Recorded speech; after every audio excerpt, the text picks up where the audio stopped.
So this is my 6505 Plus, and it's been a workhorse of mine for years with doing metal music with No Devil, and that's about it. That's all it's ever been used for, is metal music. And because I don't really do a lot with the band anymore, it's kind of just sat for a long time in its road case, and like with most amps, it's gotten a little dirty on the outside, on the inside, and what came with that is a little problem.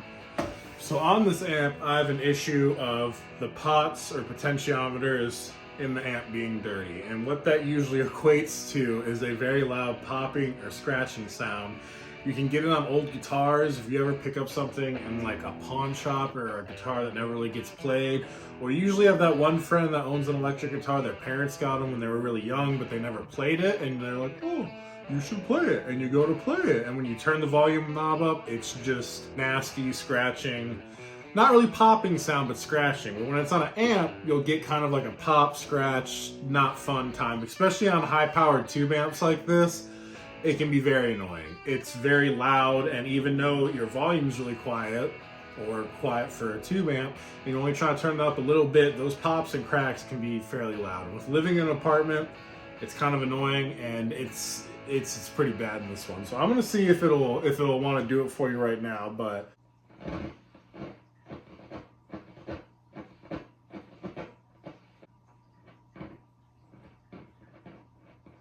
it's actually not that bad today, but we still have it.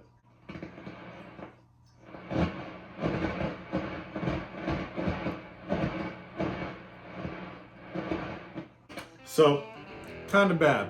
It's gotten a little better since I've actually been playing this amp a lot more, and I want to use this over the solid state amp I was usually playing here at home, because solid state's not really fun, and it just doesn't have the liveliness and soul that something like this has. Even playing on a clean channel through something very high gain like this, with it being tube, you just get a warmth and a body that you're not going to get from anything else, unless you're playing a very high-end solid state amp like a Kemper or something like that. But that's what we're going to fix today, is scratching and fuzziness and popping in the pots on this amp. So when it comes to fixing this problem, we have three avenues that we can take. The easiest one that you've probably done before with a guitar is if the pot is dirty, you can just take your hand and go ham on the pot, going back and forth, 0 to 10, 0 to 10, and it will usually knock out and clean it up and make it at least usable and get the scratchiness down to a minimum. Sometimes it'll go away completely. With this amp, as you heard in the last video, it's not really having any more popping like it was, but it is very scratchy still. And I think that's from just using it, and the few times I was using it, giving it a good amount of turns. Not going as ham on it as I have with guitars in the past that have sat for a while, but working it out to where it's not popping anymore. The second level of cleaning this, or getting it to go away, would be using contact cleaner. For the most part, any contact cleaner would work. A lot of them are kind of expensive. CRC is on the cheaper end, but it's an option that you have, the option that we're going to do today actually. And then the third level would be replacing the pots, which usually on an amp, you aren't going to get to a point where the pots actually really go bad. That's not necessarily something that happens very common, but if the popping is enough of a problem and it keeps coming back and they're just extremely gunked up and dirty, then that may be something you have to go towards. I wouldn't recommend doing it on your own because amps can be very dangerous. And if you mess something up, especially with an expensive or nice amp that means a lot to you, you're kind of up a creek without a paddle. So we're going to clean it with contact cleaner. Hopefully we're able to get it clean enough without taking the chassis out of the actual, or taking the amp out of the chassis. Taking it out of the box. Hopefully we can get it clean enough without actually taking it out of its enclosure housing. If not, we might have to take it out, pop the back off, and actually get to the access ports or holes on the back of each of the pots and spray them. But I'm fairly confident that we can probably get it through the pegs itself, or stems, whatever you want to call them, down in there and get them clean enough. Always remember too that amps are, like I said, very dangerous. The transformers and capacitors can hold a lot of electricity even after it's been unplugged and sitting. So if you do get to a point where you need to open an amp up and you feel confident enough, just make sure it's one, unplugged and not turned on. Do both of those. And don't touch anything that you're not in there to fix. And be very mindful of where you're placing things and touching things, especially if you're using metal tools and whatnot. And if it's something that's out of your comfort range or dangerous, like capacitors and transformers, I would highly recommend just spending the money and taking it to someone who can service it, a technician.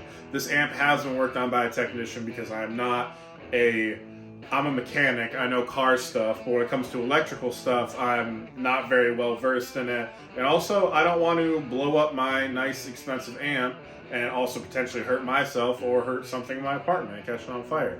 So, let's get into this. Okie dokie, so we start by, like I said, unplugging the amp. It's not plugged into the wall. I got it propped up to help with gravity to get it down into the pots. And we should be ready to go. I got some paper towels, got contact cleaner with a straw. If you don't have a straw, this probably is not going to be very fun for you. And we're going to start by just taking all of our knobs off. If you haven't taken knobs off of a guitar before, there's multiple ways to do it. I'm just going to do the He-Man way of grabbing it and pulling it, which, judging by how tight that was, I'm going to assume that this hasn't been taken off many times, but we're going to go ahead and take all of our knobs off and store them somewhere where we don't lose them.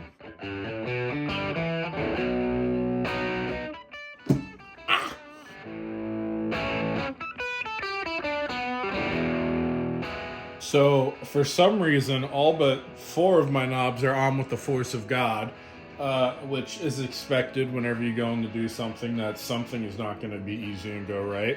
So we're going to use some tricks to hopefully get some of these out. First trick up my sleeve is a sock.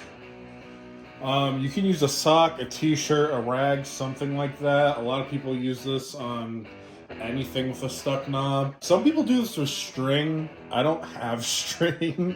The idea with this, because we don't want to be taking anything like a screwdriver and putting it under here and prying them up, because then you can mess up your pots and bend things, and we don't want to do that. So the idea with this is that it's something thin, which these are pretty close to the face, so I don't know if this will even be able to fit under there.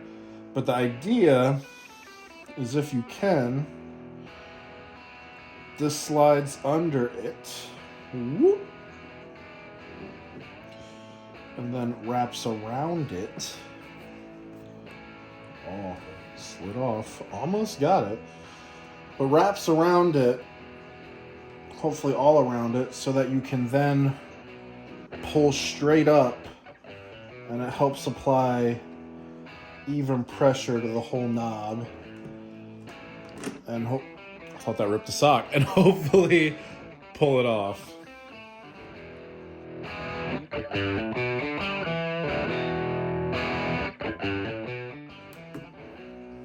Oh! Yep. It worked like always. I will say it's kind of difficult on this one because these are so close to the face of this amp, but we're gonna go through with all 325 million other knobs on this bitch and get them all off. Oh, we are cooking with fire now. I really don't think these knobs have ever been taken off, just by how tight they are.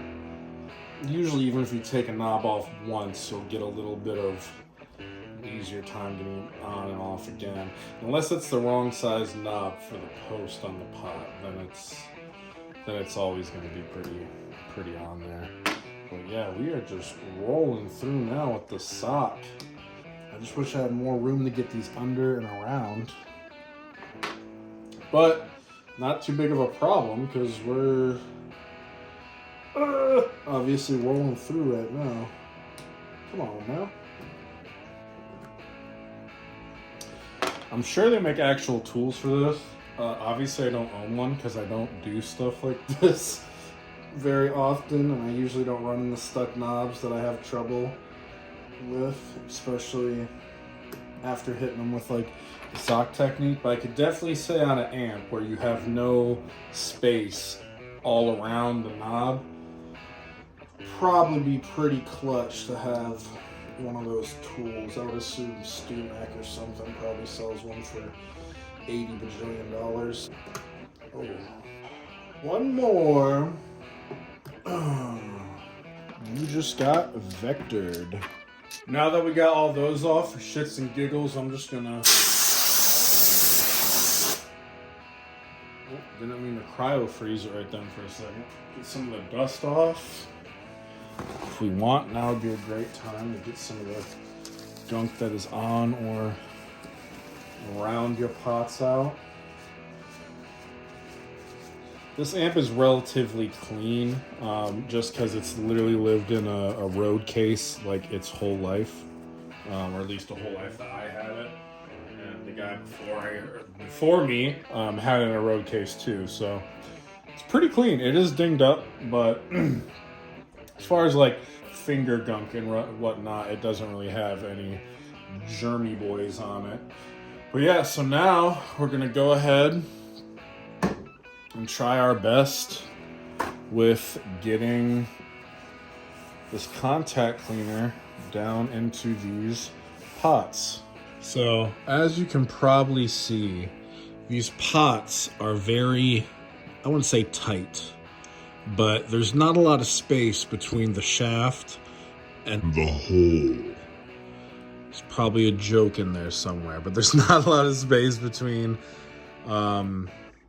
our shaft and its little tunnel, ferrule, hole, whatever you want to call it. So I'm hoping our contact cleaner has enough, thin enough to penetrate down in there, but we'll see. Because I'm really not wanting to have to remove this amp from its enclosure, its head. So my girlfriend just came home and knocked on the door. I thought I was about to get swatted. But anyways, back to what we were doing. We're gonna try and blast this a little bit. Now this stuff evaporates fairly quickly,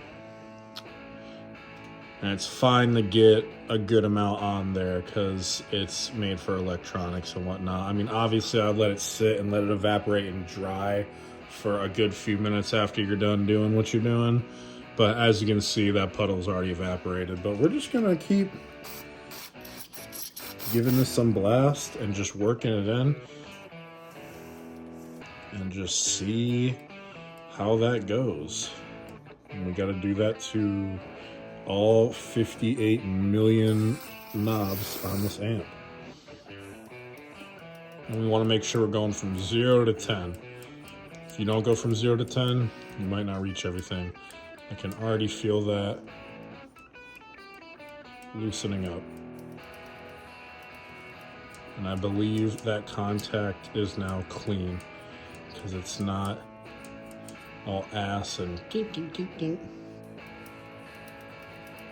here we are, basically halfway done. All these are nice and loose and moving, but all my other ones are like very tough, which contact cleaners like this do and can wear away lubricants and stuff. So part of why they feel the way they do is because some of the grease that is probably inside of them has been shifted around and watered down, maybe washed away, which if that ends up being an issue, you can handle that at another time. But I don't see it being an issue. Fingers crossed. But these ones are so tough because the carbon and whatnot inside the potentiometers is just mixed with that grease and just made a nasty just sludge probably, because this is like unrealistically hard. Because all of you guys have like used spam pots before and like they're nice, but these ones have notoriously been just like, oh my god, like it's a lot of work. It's actually really hurting my hands.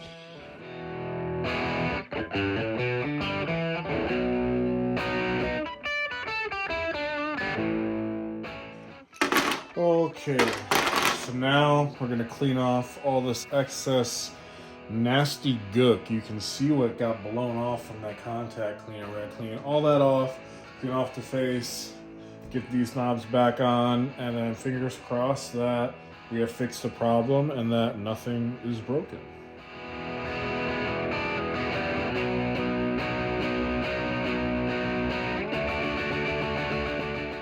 So now that we're all nice and wiped down, I'm just gonna give this some air. Try to get some air into these to just make sure we're dry. High chance this might not be doing anything, because as I said before, these shafts are pretty fitted. Just a little bit over here. My bad, partner. Whoop. Freeze it a little bit again. Now we're going to make sure all of our knobs are at 0, obviously. And then slowly start fitting these all back on.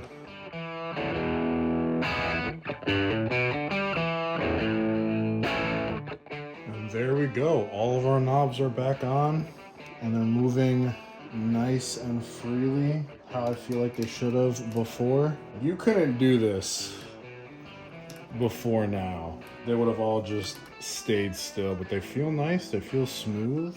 You don't always necessarily feel the grittiness and crackiness. If it's really bad, you can, but like, this is crazy. This feels brand new. Hopefully, it sounds brand new. So let's check that out now. Well, the moment of truth. Oh, wrong channel.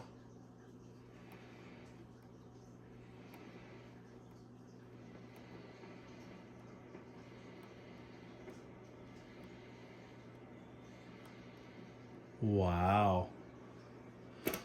So clean channel's good.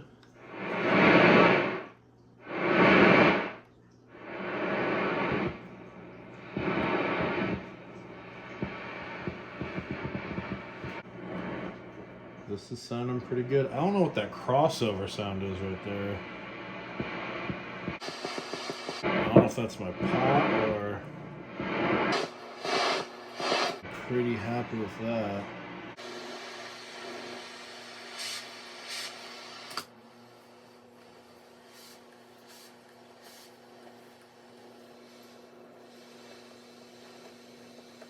Wow, guys.